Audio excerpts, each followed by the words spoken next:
बहुत जगह उसके एनास्टोमोसिस हो गए, कोई एनास्टोमोसिस लीक हो गया कि मेरे मरीज को यहाँ 50,000 रोज का लग रहा है, 1 लाख रोज का लग रहा है। इसके बाद मेरा मरीज मर कैसे गया? जो ओपीडी दिखाने आया उसके मरने की भी संभावना है। हमारा काम आपके मरीज को बचाना और केयर करना है।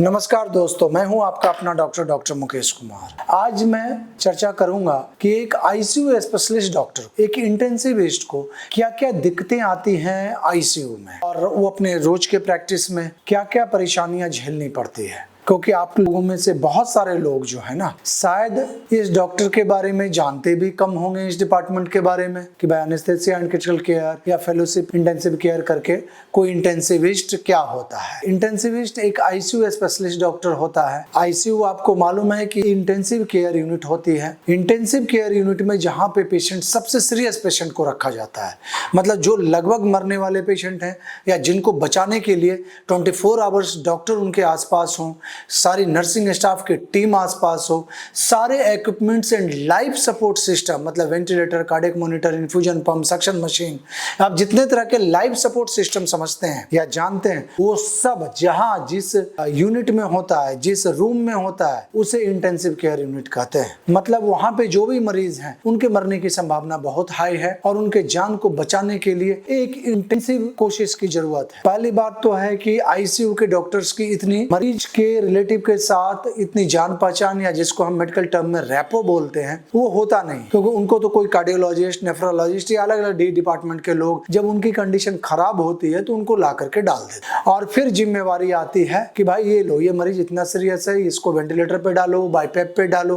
आपको जो करना है करो पर मरीज को बचाओ। तो इसके बाद जो है इंटेंसिविस्ट जो होता है वो उस मरीज को बचाने के लिए अपनी पूरी कोशिश, पूरी जोर लगा देता है। अब सवाल ये है कि क्या अगर कोई एक डॉक्टर किसी मरीज को बचाने के लिए अगर पूरी जोर लगा दे, अपनी पूरी नॉलेज लगा दे, उसके पास सारी डिग्री हो, MBBS, MD, DM intensivist, fellowship intensivist, तो क्या किसी के बस की बात है कि वो सारे मरीज को बचा लेगा? तब तो वही भगवान हो जाएगा ना।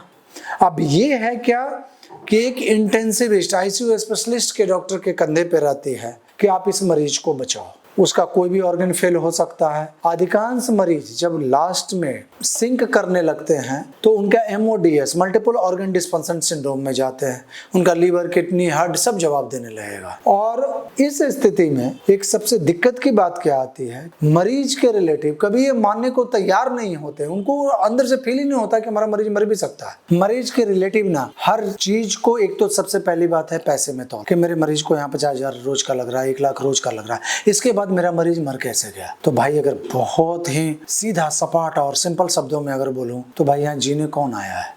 राम भी मर गए, रावण भी मर गए, कृष्ण भी चले गए। तो एक तो मरना सबको है। दूसरा जो है कि इंटेंसिविस्ट होने के नाते जो सबसे ज्यादा दिक्कत आती है कि हम आईसीयू में काम करते हैं। आईसीयू में मैंने बताया इंटेंसिव केयर में कौन से मरीज रहेंगे?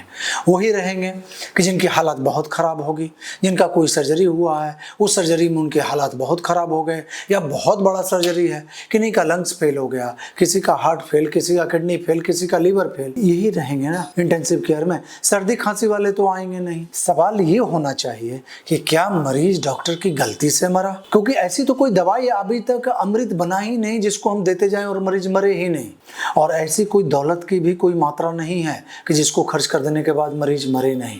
तो ये चीज जो एक आईसीयू में काम करने पे जो सबसे ज्यादा दिक्कत की बात आती है ना, कि एक तो कि मरीज बहुत सीरियस है, रोज का रोज उसके हालात खराब होंगे, और वो एक्सप्लेन करना पेशेंट के रिलेटिव, और वो भी तब वो आया था कार्डियोलॉजिस्ट को दिखाने, आया था वो किडनी के स्पेशलिस्ट को दिखाने, वो आया था किसी सर्जन से ऑपरेशन कराने, सर्जन ने उनका ऑपरेशन, बहुत बड़ा विफल से ऑपरेशन किया, बहुत जगह उसके एनास्टोमोसिस हो गए, कोई एनास्टोमोसिस लीक हो गया, कोई ब्लीडर छूट गया। अब इसके बाद वो मरीज आपको जानता नहीं, आप उसके पास एकाएक जो है प्रकट होते हैं कि जी मैं आईसीयू का यहाँ हेड हूँ, मेरी टीम आपके मरीज को देख रही है, हमारा काम आपके मरीज को बचाना और केयर करना है। मतलब पेशेंट के रिलेटिव एंड डॉक्टर के बीच पहले से कोई रेपो है नहीं। आपके पास वो दिखाने आया नहीं है, आया किसी और डिपार्टमेंट में, वहां से वो आईसीयू में लैंड हुआ है। जो आईसीयू में लैंड होगा, आईसीयू में बहुत हाई मोर्टेलिटी रहती ही है, मोर्टेलिटी रेट सबसे ज्यादा आईसीयू में होगा, सबसे कम होगा ओपीडी में। जो ओपीडी दिखाने आया उसके मरने की भी संभावना है पर कम है। तो ये लोगों को समझना पड़ेगा। और इसके साथ साथ जो है, जो हमारा सबसे बड़ा परेशानी और दर्द है वो यही है कि एक इंटेंसिविस्ट का मरीज सीरियस मिलेगा, मर गया तो मरा क्यों। दूसरा एक और दर्द है, वो छोटा सा परेशानी है, वो है ऑपरेशन थिएटर का।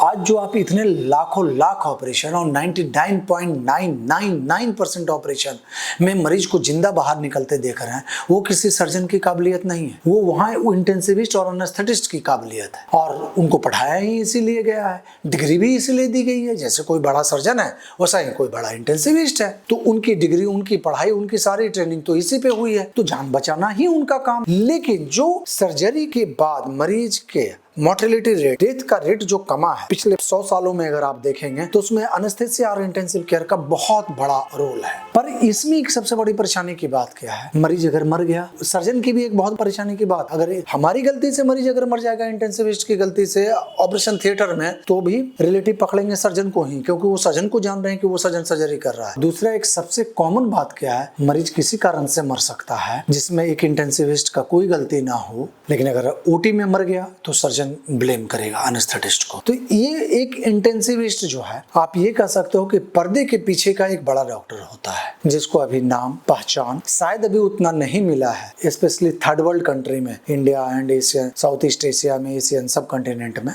बाहर में तो है, इनकी कमाई में और इनके पर्क में, इनके वैल्यू में अब इजाफा होते जा रहा है, क्योंकि हर बड़े हॉस्पिटल जान रहे हैं कि मरीज के मौत को अगर रोकना है तो बढ़िया से बढ़िया इंटेंसिविस्ट चाहिए। तो बीइंग एन इंटेंसिविस्ट क्या क्या मुझे अपने में परेशानियां आई, तो बहुत सीधा सिंपल शब्दों में मैं रखा। कुछ लोगों को बुरा भी लग सकता है, और जो आम लोग हैं उनको यही एक बात बताएंगे कि कभी भी डॉक्टर को दोष देने से पहले, यार कोई भी सर्जन अगर सब कैंसर का सर्जरी कर दे, हार्ट का सर्जरी कर दे तो कोई नहीं मरेगा। कोई भी इंटेंसिविस्ट अगर सबको आईसीयू में बचा ले तो कोई नहीं मरेगा। इन्हीं शब्दों के साथ धन्यवाद, नमस्कार, खुश रहिए, प्रसन्न रहिए, स्वस्थ रहिए और जिंदगी जीने का नाम इसको जिए।